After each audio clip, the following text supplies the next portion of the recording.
Okay, let's look at G24 for the 2012 multiple choice. Let G be the function given by g of x equals x squared e to the kx, where k is a constant.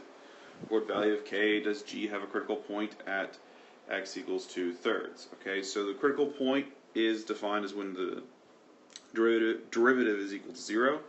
So the derivative of x squared e to the kx means that we have to use the product rule, which becomes x squared times the derivative of ekx, which is just ekx, times the derivative of kx, which is k. Hopefully that's k. Okay.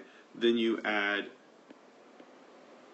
the reverse. So we do e to the kx times the derivative of x squared, which is 2x. So this gives me x squared e to the kx, I'll put k in front, plus 2x e to the kx. So if the critical point is defined as when the function is equal to 0, all of this is equal to 0.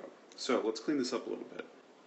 So if I'm going to clean this up, we got what? We got x e to the kx that we can factor out, and we're left with xk plus 2 equals 0. In other words, we can take out an x, but there will be one left over, and we can take an e to the kx out of both of these. So if we factor that out, we set each of these equal to 0. So x e to the kx equals 0, and xk plus 2 equals 0. We recall that x is 2/3, so if I go here, I'm just going to replace every x with 2/3. 2/3 k plus 2 equals 0.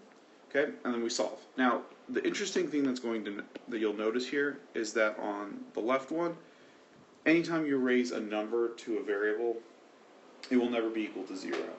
So if you don't believe me, just try various values of e to the whatever. Try a negative value, try a positive number, try 0, try fractions, try negative fractions.